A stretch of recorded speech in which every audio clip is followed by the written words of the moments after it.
Welcome to the Global Addiction Therapeutics Innovation Day. Now I'm happy to welcome Shekar Shetty.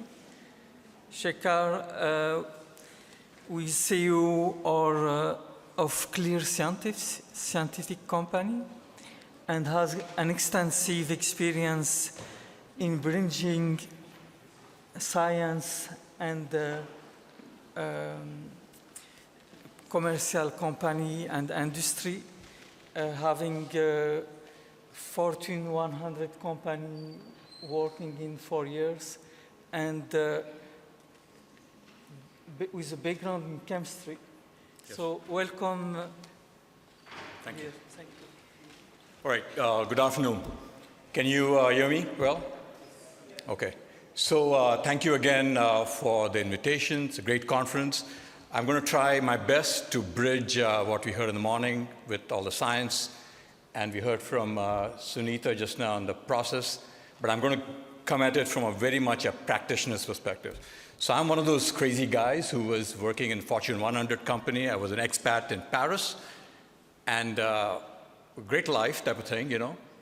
And after working 28 years in Fortune 100 companies, I decided to quit my job, and I moved to Boston to work with Professor Whitesides. And we did a couple of at Harvard, who's a professor of chemistry. And I did this because, you know, one of those days where you want too many PowerPoints, slides, you wonder whether life's all about PowerPoints, that type of thing. My wife was not very happy with me, but she loves me very much, so we moved to Boston without a job. So that's my story. So I'm a little bit of a risk taker, one would say. So for the people who are young in this audience, now's your time, man. Just take the risk, okay? And I'll tell you my story. Don't have to be as crazy as me, but never know. Okay, so I'm a chemical engineer by training. And what I did, I talked to Hamid, and I asked him, so what are you looking for? I didn't, by the way, I'm one of those guys also who didn't know ISAM existed, but I'm glad I heard. I know now. And he told me, well, you know, not too many science slides because we have 3 days of science. Talk a little bit about the practical aspects of what someone in a startup world goes through. And the question that someone asked Sunita was, I'm in that world. You need a good stomach, you know, preferably Teflon lined, because you'll go through a lot of ups and downs in your business cycle. Marco is smiling, I see. That's the life of an entrepreneur. You don't know whether you'll make payroll from month to month. But as Henry Ford says, that focuses the mind. You know, fear is a great motivator from that perspective. So, all right. That's me. So our company is based in outside of Boston. So I'm going to talk to you about opportunities and challenges, right, in developing therapeutics for stimulant and synthetic opioid overdose. We'll talk about the drug development process. You guys know this, so I'm not going to dwell too much on that. The classical process, Sunita talked about it. Anya talked about it this morning, so we'll not go into that much detail. And some of the key, very, very practical, pragmatic considerations. You know, there's business school. I went to one also. And then there's the real world of what happens, right, on a day-to-day perspective. So you have to balance that. Addiction and overdose market dynamics. I think the question that was asked earlier is right on. You'll see that with the numbers. And you might think, and I'm absolutely crazy, why are you not doing cancer or GLP-1, you know? Why are you getting into this world where it's getting return is kind of challenging, okay? But here I am. Then I'll give you a sense of where we are in our journey, okay, about our company, our therapeutic, a little bit of science. So Hamid, I'll listen to you, my friend. So I'm going to try and balance both. And then some key learnings, all right? So that's what we'll do. Acknowledgements. I wouldn't be here without the support of NIDA. They've been fantastic with us. Sunita talked about the SBIR program. NIDA's got the UO1 program, UG3 program. They have helped us a lot along with private capital. And I'm an investor in this company myself. So I put my money where my mouth is type of thing, right? And then the US Institute for Chem Biodefense, they've been great.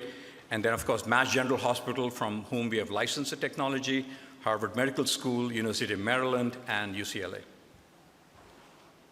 So the process, drug development process, you guys know this. Discovery happens mainly in academia, big pharma, right? Think Novo Nordisk, that type of thing, Merck, Pfizer, all those people. Preclinical research, does your molecule work in animal models? You know it better than I do. Then there's clinical research, testing in humans, FDA process. If you're in Europe, it's EMA, Japan PDMA, et cetera, et cetera. And then regulatory review, that's a long process, right, to go through. And then, of course, the post-market safety and monitoring that you have to do. On average, if you look at statistics, it costs between 2 to 3 billion, they say, and about 10 years to develop a drug, including a lot of the failures, right? That roughly is what it is, give or take. So the question, one thing about George, he is a tremendous innovator. He always questions conventional wisdom. So when I first met him, I told George, I know I'm bored working in France. I want to do something completely different. So George said, let's try and see this whole area of public health. Is it possible, because he was funded by the Gates Foundation, et cetera, on point-of-care diagnostics and things like that. Do you think we can do something in this area of public health for 250 million? Still a lot of money, but much less than the 2 to 3 billion that it takes from idea discovery that the government does all the way to getting an NDA from the FDA, for example, right, roughly. So that's a challenge we took upon. Make sense? All right? Crazy idea, but we said, we'll try it, see what happens. If it doesn't, okay, we at least we tried. So the aspects of discovery and development, you have to identify the unmet need. Supriya talked about that, so I'm not going to bore you with that. And then as an entrepreneur, you have to assemble a team, right? People who are like-minded, if you will. Because when you are a small company, today we have 15 people, but we started with 5 or 6 people. You need people with different skills, passion. There are a lot of ups and downs. Because you know, when you work for a big company, a Fortune 100 company, if your project doesn't work, you don't lose your job. You don't lose healthcare, right? Life is not that bad. But what happens with that is your risk, your requirement or your willingness to take risks goes down too. That's why most of the big innovations come from smaller companies, right? Because we almost have to have a mentality that you're going to go for broke, all right? That's what you need. And then, of course, you have to secure the IP, licensing, working with universities. That can be challenging. You can talk to Marco about that. He just went through that. It takes a while, so our technology is licensed from Mass General Hospital and the University of Maryland. Took a while, but we got through that. There are nice processes available. Then, of course, talking to, very upfront, early, talking to clinicians, identifying the unmet needs. Supriya talked about that. We did quite a bit of that. This is where experience in industry helps you, right?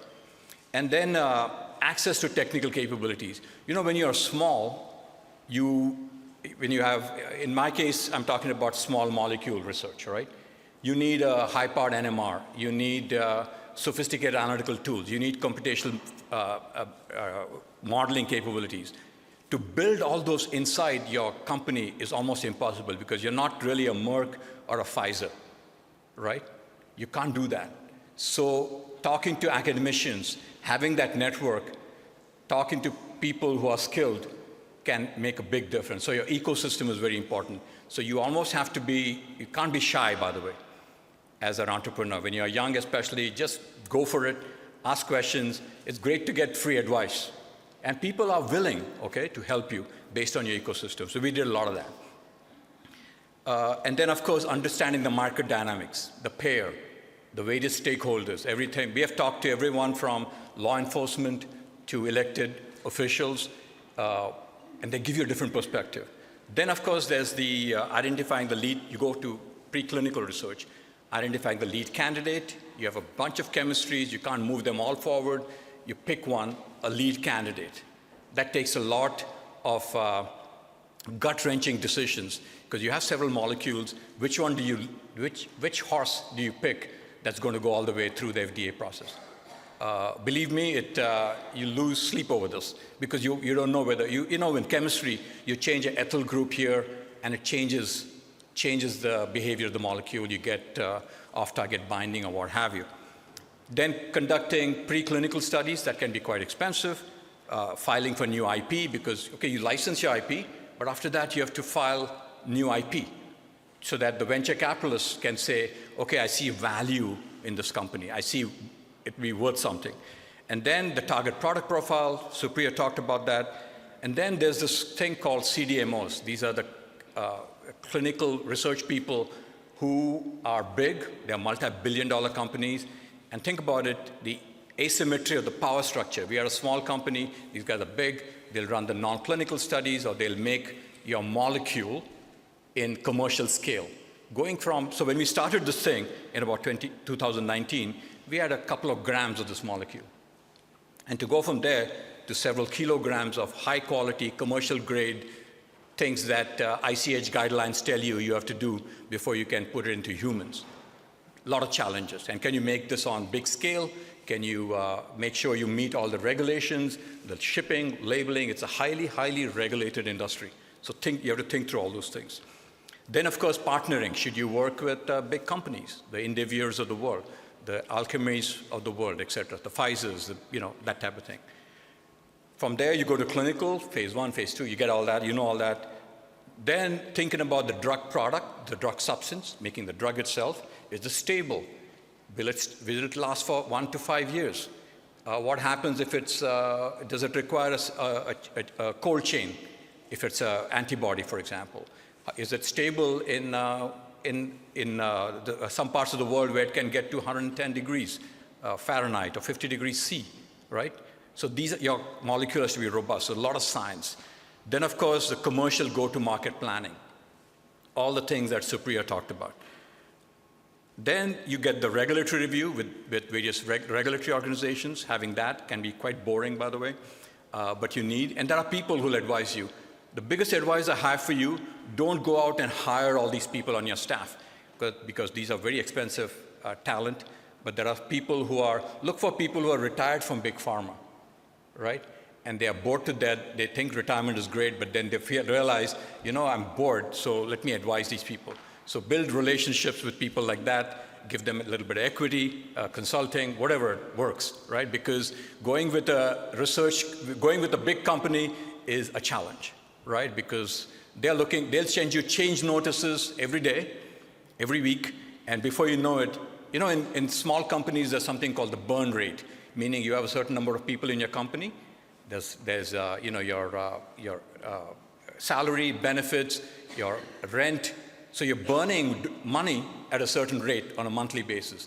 So a big part of my job is raising money. So it's almost like running on a treadmill. So you've got to be faster so that you have some runway before you run out of money and go out of business, right? So that kind of focuses the mind, by the way. And then, of course, post-market, we're not there yet. So all through, you notice this arrow on the bottom, you think about funding, you think about getting the right kind of people, the right mindset. You've got to think about commercial considerations, the things Supriya talked about. Program management, making sure your CDMOs, your CROs deliver what they're saying they're going to deliver. It's like building, all of you have done construction in your house or fixing a kitchen, that type of thing, right? No different. And of course, access to expertise. So the question you asked, Supriya, right? Here's the challenge. Take a look. It's a busy slide. On the top, I just looked at NIDA's publications of all the FDA-approved drugs over the last several years. The ones in the bold are the really new ones. There's not been a lot of drugs out there. A lot of them are, longer lasting. Buprenorphine combination naloxone. Then there's naloxone nasal spray. It is just a different molecule. Same molecule, naloxone, that was invented in the 70s. You convert that into nasal spray or intramuscular. So why is that, right? Look at the graph on the left. This is for the US. Prevalence versus venture funding, right? Look at the amount of funding that's gone to cancer versus addiction and pain combined, right? This is a challenge, ladies and gentlemen, that we face in doing science, in doing commercialization here, right? On the lower right-hand corner is the economic impact. Look at the impact of addiction, that you guys all are trying to solve, and also pain versus cancer. I hate to look at this, but this is how people look at this, right? Big economic impact, but if you look at the amount of money that's going, venture capital money that's going, everything is going toward GLP-1 and cancer. Because there's, as Supriya said, there's payers, there's demand, there's the market values. Venture capitalists say, okay, I can get 100% return, 200%, 200 times return, that type of thing. So we have to think through different models. Societal priorities, reimbursements, all those kind of things. So bottom line, we realize there's no new innovation that's happened, FDA approved, in the stimulants area, especially. Okay? So for Supriya, we tried to do all our homework before we started that, right? So this is the market. You know this, 1.5 million emergency department visits. In the United States, a significant number of deaths between meth, cocaine, stimulants, and then there's fentanyl, fentanyl-laced drugs. Big problem, naloxone works, but you get issues with re-narcotization, et cetera. So we kind of convince ourselves that there's a there there, right? That there's something to do here. This is the numbers for the world. Big problem, you see that the density, the colors are in the US, parts of Canada, Australia, parts of the Soviet Union, older Soviet Union, Russia, that area. Australia has a big problem with methamphetamine, significant parts in the Middle East for stimulants. I talked to someone from South Africa, they have a significant issue with that. So methamphetamine, this is, by the way, I'm not talking about addiction, I'm talking about overdose. This is the life of an emergency room physician. We talk to at least one a week. That's our metric we use internally. So what happens with meth patients? High heart rate, high blood pressure, psychosis, hypothermia. These people have superhuman strength. I've spent quite a bit of time in hospitals in San Diego, Kentucky, West Virginia. I'll tell you, it is crazy, right? You get people who are punching nurses. There are 4 or 5 nurses that didn't show up to work at Dr. Ronit Lev's hospital in San Diego. So it's a mess. It takes multiple staff to handle them. So what do they do now? When a person shows up with overdosed with methamphetamine, they treat the symptoms. Meth has got a long half-life.